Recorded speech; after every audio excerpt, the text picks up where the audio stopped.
Hello friends, Heidi here from Rain Country. God is good all the time. Well, I thought it was time to finally do a video on my own homemade perpetual vanilla extract. Now I have some old videos back from when I first started my channel on making vanilla extract, a couple of different videos. But you know, we all evolve over time when we're working with recipes, especially when we learn things from other people. Like I learned things from my followers, I learned things from Mary's Nest, I learned things from Stacy over at Off Grid with Doug and Stacy, and then I start incorporating some of these things. So this idea came from Mary's Nest, but I have my own way of doing it. In fact, I had to go back and watch her video again because I had no idea how many beans that she used and all that, because I just start throwing stuff together. Now, so what I have here is I cannot tell you for sure how many beans are in here. I did dump my perpetual vanilla extract out into a measuring cup so I could get a better look at what is actually in my jar.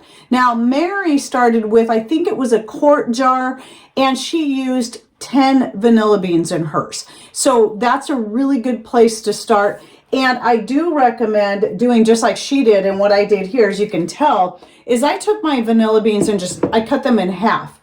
But some people, another option to get even more strength out of your vanilla beans is to cut them lengthwise in half, to open them up that way and get even more out of it. Some of it will depend on how tall your jar is, and how patient you are. It was just easier for me to just lay them out this way, cut them in half that way, and put them in there. And that will help you get more flavor out of your vanilla beans. Now, let me explain why there's so much in here, because even, first of all, this is more than a quart. This is closer to 1.5 quarts or 3 pints. And I did dump the vanilla extract out. So it is 6 cups that is in there. There's still a little bit of liquid left in there, plus the beans. So definitely at least 3 pints. And so I think what I had in here was I had several bottles of vanilla extract going like this. As you can see, there's beans in there. I just leave these beans in there, you know, and I'll talk more about that in a bit. And I just dumped them all into the jar, added some more beans. I think I added about 10 fresh beans to that, plus the beans that were already in the extract that I was making. And again, like I said, cut them in half. And then I topped it off with my solvent. So that's why there's so many in here, one reason why. But also, since this is a perpetual vanilla extract, once every several times that I pour this extract off to fill up my bottle for using here in the kitchen, and then I top everything off, I might throw another fresh bean in there or 2. And it just depends. I mean, I don't do it every single time because it's just not necessary. But eventually you are going to pull everything out of these beans, and, you know, there's not going to be much there. So what I do is I every so often will take the beans out of here, take some old ones out of here and put them in here. I know that sounds silly, just so I can keep some in there and making sure I'm getting every last bit out of those beans, and then take any of the other beans that I might take out and use them for something else. They can be tossed into a pot of tea or coffee. You can dehydrate them and ground them up into a powder to add to whatever you want. I think that would be good to add your coffee, the powder, like while you're brewing it. I think that would work out really well. I did do a video on things you can do with your expended vanilla beans that I'll link to down below. Now let's talk about solvents. Now Mary, she likes to use vodka. This is the most common thing that people will use, is vodka. Second, or equal to it, is bourbon. I personally have never used bourbon to make vanilla extract. I've never bought it. I don't even know what it tastes like, but I've heard good things about people using bourbon to make vanilla extract. Now, the very first vanilla extract I was making, I was using just plain old vodka. And the reason people like vodka is because there is no flavor, you know, other than the alcohol flavor. There's no other flavor to it to compete with the flavor of the vanilla. I just don't like the strong alcohol flavor it left behind in the vanilla extract. And so I decided to try a few different things. And so I've done different experiments, trying even my homemade wine, because I'll use that to make some extracts. And with some things, it's actually quite good. but I didn't like the homemade wine with the vanilla extract. My very favorite one to use is spiced rum. So this one here you can get at Costco, obviously, if you live in the US. So, and it is less expensive than Captain Morgan's, but my first ones I was making, I was using Captain Morgan's before, and this was before Costco started selling liquors like they're doing now. When they did that and I was able to get this one at Costco, I was so glad because it is a better price. You do save a little bit of money doing that. And then it's kind of nice because you can wash the bottle out, and this is what it looks like after you remove the label. And it's just a really cool bottle. So I'm going to use this for storing some of my homemade wines in. I do usually store them in the dark recycled avocado oil or almond oil bottles that Chosen Foods puts out. And that's really good because it's dark, but you know, I only have so many of those to go around, and usually I'm using those for barter or to gift to other people, and I can't always, you know, be assured I'm going to get them back. So having more bottles like that to store my homemade wines and whatnot in is really nice. So I'm really happy with that bottle. So anyway, let's get to this solvent, my favorite recipe. So it's not just the spiced rum by itself, though yes, you can do that.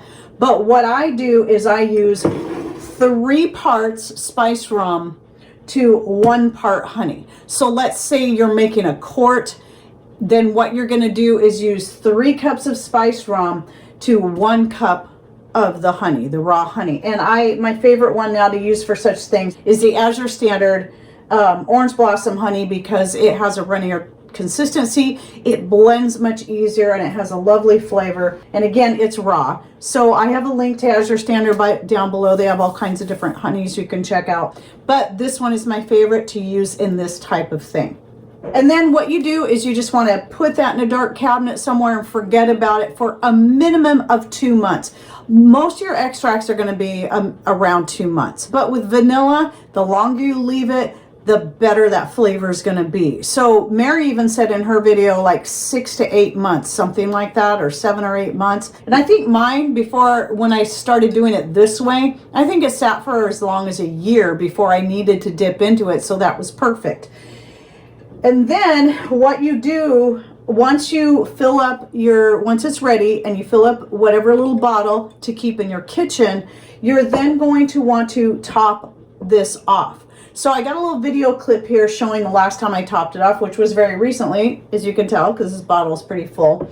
And since this is an 8-ounce bottle, I knew I needed a total of 1 cup to put back into my jar. So I took 3/4 cups of the rum and then 1/4 cup of the honey. Now this is, again, totally optional.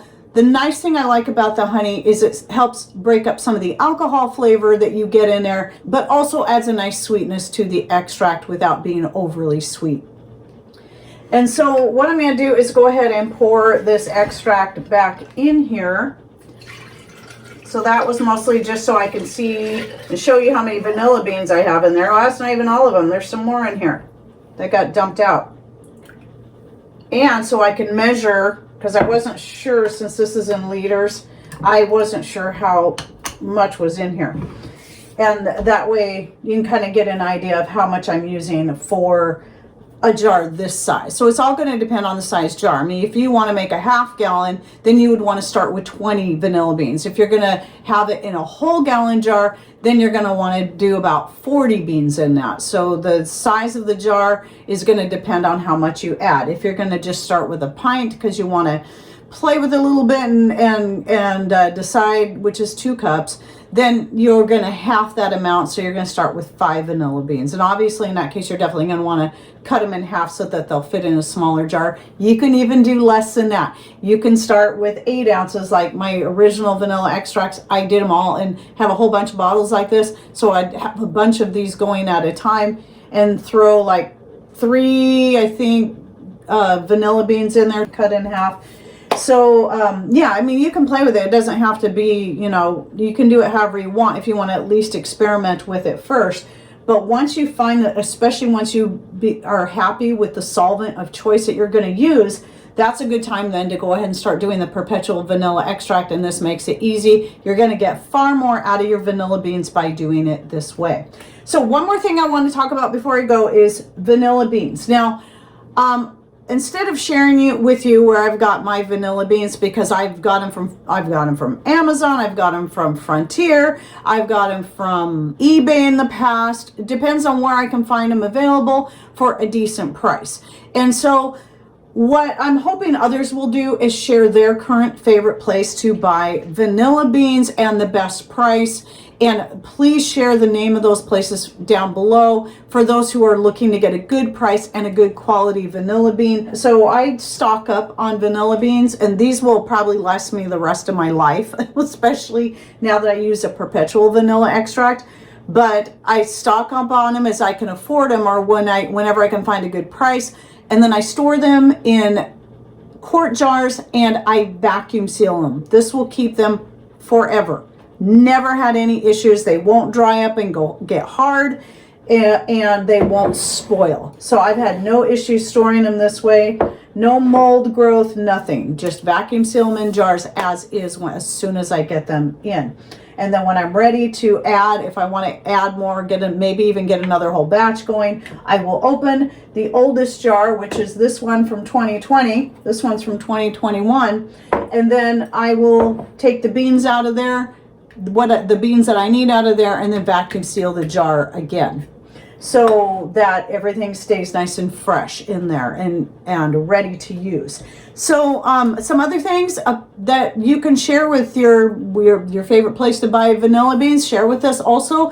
What is your favorite solvent to use with your extract? Do you do a Perpetual extract? How long do you let it sit? Any little helpful tips that you would like to share, your favorite way to do it, please put those in comments down below so people can get some ideas from you as well.